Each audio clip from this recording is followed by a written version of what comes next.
नमस्कार, आपके अपने YouTube channel GR classes bye Balraj sir में एक बार फिर से आपका स्वागत है। आशा और उम्मीद है आपकी तैयारी बहुत अच्छे से चल रही होगी। और आज का जो हमारा टॉपिक रहने वाला है वो है भारतीय राज्य व्यवस्था, भारतीय पॉलिटिकल में। जो मैंने आपको बताया था कि भारत में जितने भी संविधान में संवैधानिक पद हैं उनको शपथ दिलाने का काम कौन करता है, उनकी नियुक्ति कौन करता है और जो उनका त्याग पत्र है वो कौन ले सकता है। तो सिर्फ 5 मिनट की वीडियो जो है ये है और इसमें जो है आपको मुख्य मुख्य जितने भी भारत के संविधान में पद है वो सभी आपको यहाँ पर देखने को मिल जाएंगे। सबसे पहले बात करते हैं राष्ट्रपति की। राष्ट्रपति को शपथ कौन दिलाता है? राष्ट्रपति को शपथ कौन दिलाता है और त्याग पत्र किससे दे सकता है? राष्ट्रपति अपना। अगर हम बात करें शपथ की तो यहाँ पर शपथ दिलाएगा CJI। CJI मतलब चीफ जस्टिस ऑफ इंडिया। अगर चीफ जस्टिस ऑफ इंडिया अनुपस्थित है या वो गैर हाजिर है तो उसकी गैर हाजिरी में यहाँ पर राष्ट्रपति को शपथ दिलाने का काम करेगा जो वरिष्ठतम, जो सबसे वरिष्ठ होगा, जो सुप्रीम कोर्ट में जज होगा। त्याग पत्र किसको देगा? अपना उपराष्ट्रपति को। त्याग पत्र किसको देगा? उपराष्ट्रपति को। अब केवल ये पहले वाली जो बात है राष्ट्रपति वाली, ये आपको याद रखनी है। बाकी मोस्टली यहाँ पर भी आपको राष्ट्रपति राष्ट्रपति। अब यहाँ पर ये कंटिन्यूसली चलता रहेगा, राष्ट्रपति राष्ट्रपति राष्ट्रपति। अब बात आती है मंत्रिपरिषद की। यहाँ पर जितने भी मंत्रिपरिषद के सदस्य होते हैं, मंत्रिपरिषद के सदस्य मतलब जैसे कोई कृषि मंत्री बन गया, कोई केंद्र में सेंट्रल गवर्नमेंट में कोई मंत्री बन गया, उसकी जब हम बात करते हैं तो बात आती है इनकी नियुक्ति की। इनकी नियुक्ति कौन करता है? क्वेश्चन आया हुआ है पेपर में कि मंत्रिपरिषद की नियुक्ति कौन करता है, किसकी सलाह पर करता है? मंत्रिपरिषद की नियुक्ति करेगा राष्ट्रपति। कौन करेगा? राष्ट्रपति। और किसकी सलाह पर करेगा? प्रधानमंत्री की सलाह पर करेगा। ये आपको याद रखना है। अगर किसी एक मंत्री के खिलाफ अविश्वास प्रस्ताव आ जाता है तो पूरी मंत्रिपरिषद को जो है मतलब सरकार गिर जाती है, पूरी मंत्रिपरिषद को इस्तीफा देना पड़ता है अविश्वास प्रस्ताव में। ये आपने याद रखना है। इसमें मंत्रिपरिषद में नियुक्ति कौन करेगा? इनकी राष्ट्रपति करेगा। और इनको जो मतलब मंत्रिपरिषद का जो सिलेक्शन होगा, जो नियुक्ति होगी, वो किसकी सलाह पर होगी? प्रधानमंत्री की सलाह पर। बात आती है राज्यपाल की। राज्यपाल की नियुक्ति कौन करेगा? राष्ट्रपति करेगा। कौन करेगा? राष्ट्रपति करेगा। ये जो है अपना त्याग पत्र भी किसे देंगे? राष्ट्रपति को देंगे। अब राज्यपाल के कार्यकाल की बात आती है कि राज्यपाल का कार्यकाल कितना होता है। राज्यपाल का कार्यकाल होता है राष्ट्रपति के प्रसाद पर्यंत। आपने याद रखना है, राष्ट्रपति के प्रसाद पर्यंत। ये कहीं पर भी ये नहीं है कि आप एग्जैक्ट इसको 5 साल लिख दोगे। अगर राष्ट्रपति चाहे तो सरकार की अनुशंसा पर, सरकार की सिफारिश पर राज्यपाल को जब मर्जी हटा सकता है। ये आपने याद रखना है।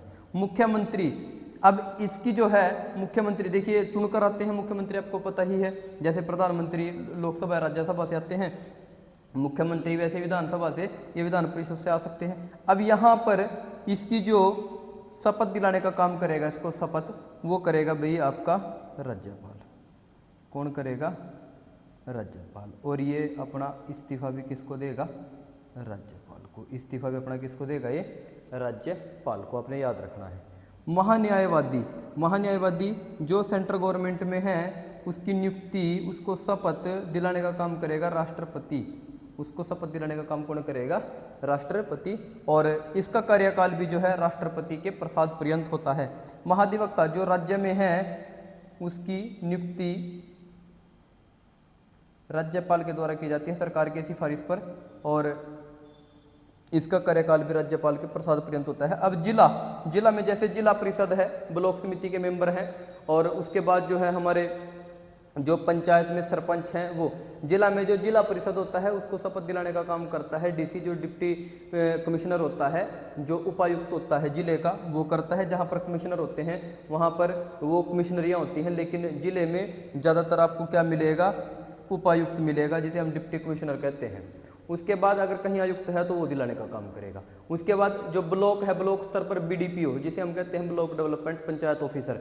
उसके बाद जो है सरपंच को रिटर्निंग ऑफिसर मौके पे ही दिलाता है, जो वो अपना निर्वाचन अधिकारी होता है जिसकी देखरेख में चुनाव संपन्न होते हैं पंचायत के, उनको रिटर्निंग ऑफिसर शपथ दिलाने का काम करता है इलेक्शन के तुरंत बाद। ये तो थे इनके शपथ और त्याग पत्र। उम्र की अगर हम बात करें, राष्ट्रपति के लिए उम्र कितनी है, उपराष्ट्रपति के लिए उम्र कितनी है, मुख्य न्यायाधीश के लिए उम्र कितनी है, ये अगर हम बात करें तो यहाँ पर आपने याद रखना है 35 वर्ष। कितना याद रखना है? 35 वर्ष, ठीक है ना। और अगर हम प्रधानमंत्री की बात करें, सबसे ज़्यादा जो क्वेश्चन फंसता है कि 25 वर्ष है या 30 वर्ष है। इसकी न्यूनतम आयु 25 वर्ष हो सकती है, क्योंकि जो प्रधानमंत्री है वो लोकसभा का सदस्य भी हो सकता है, राज्यसभा का सदस्य भी हो सकता है। तो यहाँ पर आपने 30 याद रखनी है, जहाँ पर मुख्य रूप से ये प्रधानमंत्री और राष्ट्रपति आपसे पूछे जाते हैं, ठीक है जी। है लोकसभा का अध्यक्ष, लोकसभा अध्यक्ष। अब इसको शपथ कौन दिलाता है? लोकसभा के अध्यक्ष की शपथ नहीं होती, याद रखना है, लोकसभा अध्यक्ष की शपथ नहीं होती। ये आपने कुछ शपथ और जो हमारे जो नियुक्तियां हैं इनकी और जो इनके त्याग पत्र हैं वो आपने पढ़े, और बहुत इंपॉर्टेंट रहने वाला है। एक होता है संयुक्त अधिवेशन, बहुत इंपॉर्टेंट है ये भी। संयुक्त अधिवेशन किस आर्टिकल में है? 108 में है। किस आर्टिकल में है? 108 में है। इसको बुलाएगा कौन? बुलाएगा, इसको बुलाएगा राष्ट्रपति। इधर लिख देता हूँ, राष्ट्रपति बुलाएगा। कौन? राष्ट्रपति। किसको? संयुक्त अधिवेशन को या संयुक्त सत्र को। इसकी अध्यक्षता कौन करेगा?